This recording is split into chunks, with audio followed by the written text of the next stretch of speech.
ஒரு அம்மாவுக்கு வந்து 28 வயசு. அவங்களுக்கு வந்து ஃபிக்ஸ் வர ப்ராப்ளம் இருக்கு. அவங்களுக்கு மேரேஜே ஃபிக்ஸ் ஆகல, கல்யாணமும் ஆகல. ஆனா நாங்க குடுத்த மருந்து மூலியமா அவங்களுக்கு வந்து அந்த ஃபிக்ஸ் ப்ராப்ளம் கம்ப்ளீட்டா க்யூர் ஆயிடுச்சு. அவங்க அந்த ஐவிஎஃப் போயிட்டு வந்தவங்கலாம் கீழ கூட உட்கார முடியாது அவங்களால. உட்காந்து கூட எழுந்துக்க முடியாது. அந்த ஸ்டேஜ்ல தான் வருவாங்க. பார்த்தீங்கன்னா, நாங்க குடுக்குற அந்த குழந்தையின்மை பிரச்சனைக்கான மருந்து பார்த்தீங்கன்னா, ஆண்களுக்குலாம் ஒரு 3 மாதம் மருந்து எடுத்தாலே போதும் அவங்க.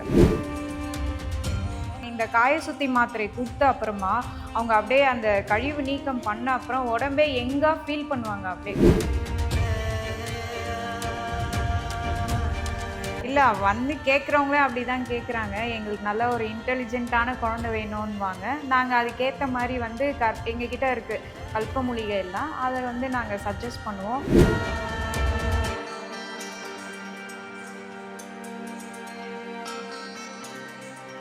சித்த மருத்துவத்தில பக்க விளைவுகள்லாம் கிடையாது. ஏன்னா இது இயற்கை சார்ந்து இருக்கிறதால, இதில பக்க விளைவுகள்ன்றது எதுவுமே இருக்காது ஃபர்ஸ்ட்டு. இருக்கிறதையே ஏதாவது உள்ளுக்குள்ள அடைச்சிருந்தா அதையும் தான் சரி பண்ணுமே தவிர, பக்க விளைவுகள்ன்றது எதுவும் கிடையாது.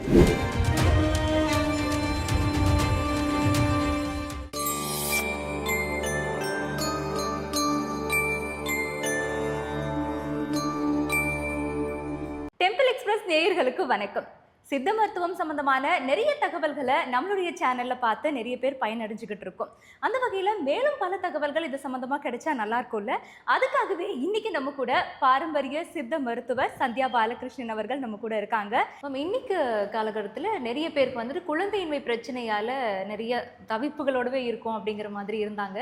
லாஸ்ட் டைம் நீங்க பேசியிருந்த வீடியோ பார்த்து நிறைய கால்ஸ் வந்து உங்களுக்கும் வந்திருக்கு. நிறைய பேர் வந்து உங்ககிட்ட மெடிசன் எடுத்து சாப்பிட்டுக்கிட்டு இருக்கோம் அப்படிங்கிற மாதிரி சொல்லிக்கிட்டு இருக்காங்க. ஸோ இதுக்கு வந்து எந்த அளவுக்கான ரெக்யர்மெண்ட் வந்து நீங்கள் கொடுத்துட்ருக்கீங்க? ஏன்னா எந்த அளவுக்கு இது முழுமையாக குணம் அடைஞ்சிக்கிட்டு இருக்கு சித்த மருத்துவத்தின் மூலியமா? எங்க தாத்தா ஜட்ஜு வி. பலராம் ஐயா எங்க தாத்தா. நாங்க வந்து தாத்தா காலத்துலேருந்தே இப்ப நாங்க பண்றது வந்து 3வது தலைமுறை. நாங்க இந்த அப்பத்துல இருந்தே குழந்தையின்மைக்கான மருந்து குடுத்துட்ருக்காங்க.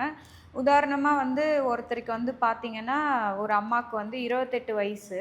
அவங்களுக்கு வந்து ஃபிக்ஸ் வர ப்ராப்ளம் இருக்கு. அவங்களுக்கு மேரேஜே ஃபிக்ஸ் ஆகல, கல்யாணமும் ஆகல. ஸோ, அதுக்கப்புறம் பார்த்தீங்கன்னா, நாங்க குடுத்த மருந்து மூலியமா அவங்களுக்கு வந்து அந்த ஃபிக்ஸ் ப்ராப்ளம் கம்ப்ளீட்டா க்யூர் ஆயிடுச்சு. இவங்க இப்ப பார்த்தீங்கன்னா, அவங்களுக்கு 2 குழந்தை பொறந்திருக்கு. அவங்க பொறந்த குழந்தையும் ஆரோக்கியமா இருக்கு. அவங்களும் ஆரோக்கியமா இருக்காங்க. நாங்க குடுத்த மருந்து மூலியமா பார்த்தீங்கன்னா, அந்த பொறக்கிற குழந்தைக்கும் அந்த பிரச்சனை இல்லாம இருக்கும். ஒரு 15 வருஷம், ஒரு 20 வருஷம் வரைக்கும் அவங்களுக்கு அந்த ப்ராப்ளமே இருக்காது. மேற்கொண்டு வரத்துக்கு வாய்ப்பு கிடையாது. ஏன்னா, அந்த அளவுக்கு வந்து உயர் ரக மருந்துகள் தான் நாங்க தர்றது. ஸோ இதோட டியூரேஷன் இப்ப எத்தனை மாதத்து வரைக்கும் அவங்க அந்த மருந்தை எடுத்துக்கிட்டாங்க? ஒரு 3 மாதம் தான். 3 மாதம். 3 மாதம் மருந்துலயே பார்த்தீங்கன்னா, அந்த ஃபிக்ஸுக்கான அந்த எல்லா சிம்டமுமே அவங்கள விட்டு போயிடுச்சு. ஸோ, இப்போ அவங்க அந்த கல்யாணம் ஆயிட்டு அவங்க ஹாப்பி லைஃப்ல நல்லாவே இருக்காங்க. இப்போ 2 குழந்தைங்களே இருக்காங்க அவங்களுக்கு. ஓகே. ஸோ பெண்களுக்கு வந்து இப்போ ஃபிக்ஸால திருமணம் தள்ளி போகுது, இந்த விஷயத்தினால கல்யாணம் பண்ணாம இருக்காங்க அப்படின்னா, நிச்சயமா உங்ககிட்ட வந்தாங்கங்கும்போது இதை நீங்க முழுமையா சரி பண்ணி தரீங்க. கண்டிப்பா முழுமையா சரி பண்ணிக்கலாம். 2லேருந்து 3 மாதம் மருந்து எடுப்பதன் மூலமாவே அவங்களுக்கு இதெல்லாம் நல்ல குழந்தையின்மைன்ற பிரச்சனையே அவங்களுக்கு இருக்காது. இருக்காது. இப்போ குழந்தையின்மை பிரச்சனைக்கான தீர்வுன்னு நிறைய விஷயங்கள் நீங்கள் சொல்லிட்டு இருந்தாலுமே, இந்த ட்ரீட்மெண்ட்டை வந்து முன்னாடியே ஏன்னா நம்ம ஆரம்பத்திலேயே வந்து செக் பண்ணிக்கணும், பார்த்துக்கணும்னுலாம் சொல்லப்படுது இல்லையா? அப்போ எந்த கட்டத்தில் வந்து உங்ககிட்ட இந்த பரிசோதனைங்கிறத எடுத்துக்கணும்னு சொல்ல வரீங்க? எங்ககிட்ட வரவங்கலாம் பார்த்தீங்கன்னா, கல்யாணம் ஆகி 1 வருடம், 2 வருடம் கழிச்சு தான் வந்து நெறைய பேர் வராங்க. நான் என்னோட பர்சனல் சஜஷன் என்னன்னா, எல்லாருமே வந்து ஒழுங்கான உணவு முறையும், ப்ராப்பரான தூக்கமும் இருந்ததுனாவே, அவங்க வந்து இயற்கையா கருத்தரிக்கலாம். ஆனா, இப்ப யாருமே வந்து அத ஃபாலோ பண்றதில்ல. ஸோ, அதுதான் வந்து இந்த குழந்தையின்மைக்கான முக்கிய காரணம். இதனால தூக்கமின்மை, ஒழுங்கான உணவு முறை இல்லாததால, ஹார்மோன் குறைபாடுகள்லாம் நெறைய வருது. இந்த தைராய்டு ஹார்மோன் குறைபாடு வந்ததுன்னா, ஒண்ணு வெயிட் லாஸ் ஆகும், இல்லன்னா வெயிட் கூடும். அதனால என்ன ஆகும்னா, அதிக உடல் பருமன் வந்துருச்சுன்னா, இந்த மாதவிடாயில பிரச்சனை, ஒழுங்கற்ற மாதவிடாய் இருக்கும் அவங்களுக்கு. அதுக்கப்புறம் கர்ப்பப்பையில நீர்க்கட்டி, நார்க்கட்டி பிரச்சனை இருக்கும். அதுக்கப்புறம் எண்டோமெட்ரியம் திக்னஸ் பிரச்சனை வரும். அப்புறம் கருமுட்டை உற்பத்தியிலயும் பிரச்சனை வரும். கருக்குழாய் அடைப்பு வரும். இது போன்ற பொதுவான காரணங்கள் தான் பார்த்தீங்கன்னா, குழந்தையின்மை காரணங்களா அமையுது. இதெல்லாம் பார்த்தீங்கன்னா, எங்ககிட்ட ஒரு 2லேருந்து 3 மாசம் மருந்து எடுப்பதன் மூலமாவே வந்து படிப்படியா இதெல்லாம் அவங்க குறைஞ்சிரும். இயற்கையான முறையிலேயே அவங்க கருத்தரிச்சிருவாங்க. இந்த ஹார்மோன் குறைபாடுகள்லாம் 1 மாசம் மருந்துலயே நல்ல சேஞ்சஸ் இருக்கும். ஓகே. இப்ப நான் உதாரணத்துக்கு கேட்கிறேன். இப்போ ஒரு நபர்களுக்கு வந்து அந்த மாதிரி ஒரு தம்பதிக்கு குழந்தை இல்ல அப்படிங்கும்போது, அவங்க IVF நாடி போறாங்க. அங்கேயுமே வந்துட்டு அவங்களுக்கு 2, 3 செக்ஷன்ல வந்து எதுவுமே செட் ஆகல. அப்படி இருக்கக்கூடியவங்களும் உங்ககிட்ட வந்தா, உங்களுடைய மருத்துவத்தின் மூலியமா நீங்க சரி செய்திட முடியுமா? எங்க கிட்ட பார்த்தீங்கன்னா, நெறைய இந்த IVFலாம் போயிட்டு நெறைய பேர் வருவாங்க. அவங்க வந்தோனே முதல்ல நாங்க குடுக்கறது வந்து என்னன்னு பார்த்தோம்னா, காய சுத்தி மாத்திரைன்னு ஒண்ணு தருவோம். இந்த காய சுத்தி மாத்திரை என்ன பண்ணோம்னா, அவங்க உடம்புல இருக்க அந்த தேவையற்ற மருத்துவ கழிவுகள் எல்லாத்தையும் வெளிய தள்ளிரும். அது ஒரு 25 நாள் எடுக்க சொல்லுவோம். காலையில, நைட்டு. இது எடுப்பதன் மூலியமா உடம்புல இருக்க தேவையற்ற கழிவுகள் எல்லாமே வந்துரும். அப்புறம் அவங்க அந்த IVF போயிட்டு வந்தவங்கலாம் கீழ கூட உட்கார முடியாது அவங்களால. உட்காந்து கூட எழுந்துக்க முடியாது. அந்த ஸ்டேஜ்ல தான் வருவாங்க. நாங்க இந்த காய சுத்தி மாத்திரை குடுத்த அப்புறமா, அவங்க அப்படியே அந்த கழிவு நீக்கம் பண்ண அப்புறம் உடம்பே யங்கா ஃபீல் பண்ணுவாங்க அப்படியே. ரொம்ப லேசா இருக்க மாரி ஃபீல் பண்ணுவாங்க. அதுக்கப்புறம் ஒரு 2லிருந்து 3 மாதம் மருந்து தருவோம். அதுக்கப்புறம் பார்த்தீங்கன்னா, அவங்க நேச்சுராவே கன்சீவ் ஆயிடுவாங்க. இந்த எண்டோமெட்ரியம் திக்னஸ், இந்த கருக்குழாய் அடைப்பு, ஃபெலோப்பியன் டியூப் அடைப்பு, ஹார்மோன் குறைபாடுகள் எல்லாமே படிப்படியா அப்படியே டிக்ரீஸ் ஆகுறது பார்க்கலாம். 1 1/2 மாசத்துக்குள்ளேயே வந்து இவங்களுக்கு இந்த ஹார்மோன் குறைபாடுலாம் டோட்டலி எல்லாமே சரியாயிடும். அப்புறம் ஒரு 3 மந்த்ஸ் மெடிசன் எடுத்தாங்கன்னாவே நேச்சுரலா அவங்க கன்சீவ் ஆயிடலாம். ரொம்ப ஆர்ட்டிஃபிஷியலா இது, அது அதெல்லாம் ஒண்ணுமே இல்ல. இயற்கையான முறையில சித்த மருத்துவத்துல கன்சீவ் ஆகுறதுக்கு நெறைய வாய்ப்புகள் இருக்கு. உடம்பு வலியும் இல்லாம, இயற்கையா ஆரோக்கியமான ஒரு குழந்தைய வந்து ஈன்றெடுக்க முடியும் ஒரு தாயால. இந்த குழந்தையின்மை பிரச்சனை அப்படிங்கிறது வந்து பெண்களுக்கு மட்டுமே இல்லாம, ஆண்கள் மூலியமாவும் சில இடங்கள்ல பிரச்சனைகள் இருக்கு அப்படிங்கிறதையும் கேள்விப்பட முடியுது. அவங்களுக்குமான மருந்துமே இங்க இருக்கா? இருக்கு. ஆண்களுக்கு பொதுவா ஏற்படக்கூடிய பிரச்சனைகள்னு பார்த்தோம்னா, ஒரு 4 வகையான, 5 வகையான பிரச்சனைகள் தான். இந்த காரணங்களால தான் வந்து அவங்களுக்கு குழந்தையின்மை பிரச்சனை ஏற்படும். அது வந்து என்னன்னு சொல்லுவாங்கன்னு பார்த்தீங்கன்னா, அசோஸ்பெர்மியா, ஒலிகோஸ்பெர்மியா, ப்ரீமெச்சூர் எஜாகுலேஷன், எரெக்ஷனல் டிஸ்ஃபங்ஷன் இந்த மாரி ஒரு 4 வகை காரணம் சொல்லுவான். அதாவது அது எப்படின்னா, சிலருக்கு வந்து விந்தணு உற்பத்தி இருக்கும். ஆனா, அதுல வந்து உயிர் தன்மை இருக்காது. சிலருக்கு வந்து விந்தணு குறைபாடு இருக்கும். சிலருக்கு வந்து ஆண்குறி எழுச்சி பிரச்சனை இருக்கும். சிலருக்கு வந்து ஆண்குறி வந்து வளர்ச்சி பிரச்சனையா இருக்கும். இந்த மாரி குறைபாடுகளால வந்து பொதுவா குழந்தையின்மை காரணங்களா அமையுது. அது மட்டும் இல்லாம சிலர் மது பழக்கத்துக்கு அடிமையா இருப்பாங்க. அதுக்கப்புறம் செயின் ஸ்மோக்கிங்கா இருப்பாங்க. சிலர் வந்து இந்த சூசைட் அட்டெம்ப்ட் பண்ணிட்டு பாய்சன்லாம் சாப்ட்டுருப்பாங்க. இந்த மாரி ஒரு இஷ்யூஸாலயும் பார்த்தீங்கன்னா, விந்தணு குறைபாடு வரும். இதெல்லாமும் பார்த்தீங்கன்னா, பொதுவான குழந்தையின்மைக்கான காரணங்கள். இது எப்பயோ பண்ணியிருப்பாங்க. பட் ஆனா இதெல்லாமும் வந்து பார்த்தீங்கன்னா, அந்த விந்தணு குறைபாட்டிற்கு காரணங்களா அமைஞ்சிருது. ஓகே. இப்ப சித்த மருத்துவத்தின் மூலியமா இந்த பிரச்சனைகளுக்கெல்லாம் நீங்க எந்த மாதிரியான தீர்வு குடுக்குறீங்க? சித்த மருத்துவத்தில பார்த்தீங்கன்னா, நாங்க குடுக்குற அந்த குழந்தையின்மை பிரச்சனைக்கான மருந்து பார்த்தீங்கன்னா, ஆண்களுக்குலாம் ஒரு 3 மாதம் மருந்து எடுத்தாலே போதும் அவங்க. 1 மாதம் எடுத்த அப்புறமே வந்து அவங்களுக்கு நல்ல இம்ப்ரூவ்மெண்ட் தெரியும் அந்த சாப்பிட்ட நபருக்கு. அதுக்கப்புறம் நாங்க அந்த லேப் டெஸ்ட் பார்த்துட்டு தான் அடுத்த மாசத்துக்கே தருவோம். ஆனா வந்து ரொம்ப கிரிட்டிக்கலாலாம் இருக்காது. 1 மாசத்திலேயே நல்ல இம்ப்ரூவ்மெண்ட் இருக்கும். சித்த மருத்துவத்தில இதுக்கு பார்த்தீங்கன்னா, ஆண்களுக்கு தீர்வுன்னு பார்த்தீங்கன்னா, 2லிருந்து 3 மாசம் மருந்து எடுத்தாலே போதும். முதல் மாதம் எடுக்கும்போதே அவங்க சாப்பிட்ட அப்புறம் அவங்களே ஃபீல் பண்ணுவாங்க. அதுக்கப்புறம் டெஸ்ட் ரிப்போர்ட்ல எங்களுக்கு தெரிஞ்சிரும்.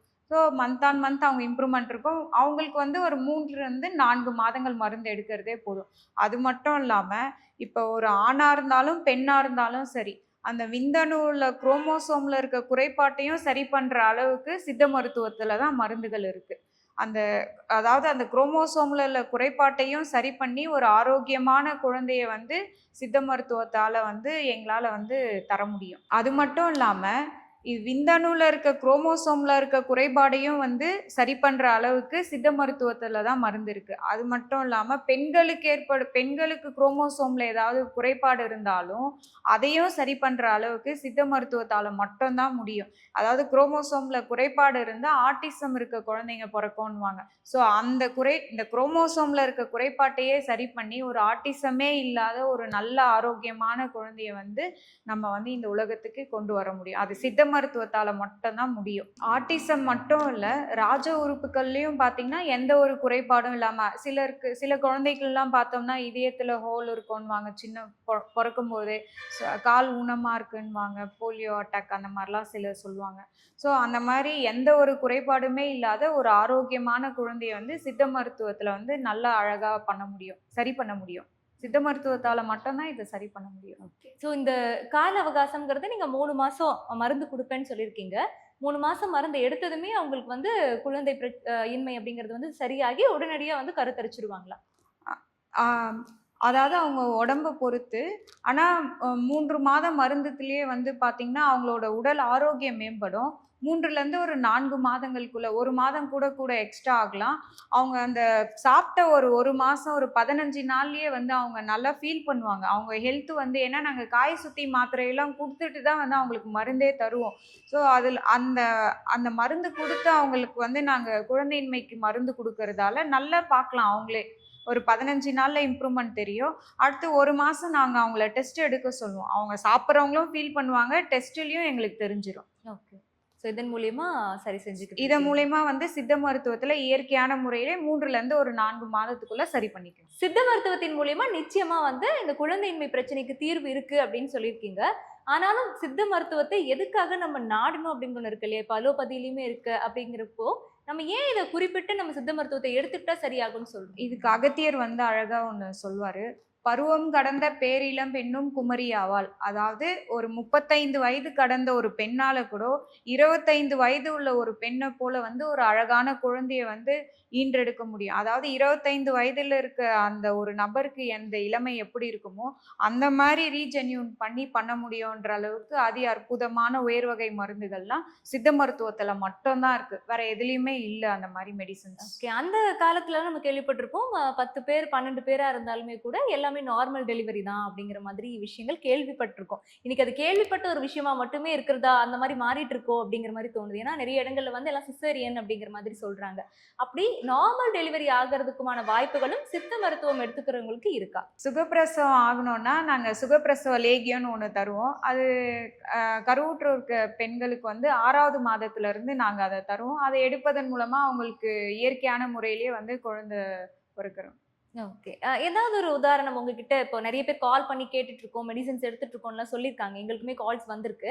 அப்படி நீங்க சமீபத்தில சந்திச்ச ஏதாவது உதாரணம் எங்களுக்கு சொல்ல முடியுமா? எங்ககிட்ட வரவங்களுக்கு வந்து மேக்ஸிமம் பார்த்தீங்கன்னா, நார்மல் டெலிவரி தான் ஆகும். எதனாலன்னு பார்த்தீங்கன்னா, நாங்க இந்த சுகப்பிரசவ லேகியம்னு ஒண்ணு குடுத்துருவோம். அதுக்கப்புறம் இந்த விளக்கெண்ணெய் சார்ந்த மருந்துகள் அந்த மாரிலாம் குடுத்து, அவங்களுக்கு வந்து நார்மலாவே சுகப்பிரசவம் தான் ஆகும். குழந்தையின்மைக்கான தீர்வு சித்த மருத்துவத்துல இருக்கு அப்படின்னு சொல்லிக்கிட்டீங்க. நார்மல் டெலிவரி ஆகறதுக்குமான வாய்ப்புகள் இருக்கு அப்படிங்கிறதையும் சொல்லிட்டீங்க. குழந்தை ரொம்ப ஆரோக்கியமா பிறக்கும் அப்படிங்கிறதுக்கும் உங்ககிட்ட நெறைய கிளைண்ட்ஸ் இருக்காங்க. நீங்க குடுத்த மாத்திரை மூலியமா அவங்களுக்கு அந்த மாரி ஆயிருக்கு அப்படின்னு சொல்லியிருக்கீங்க.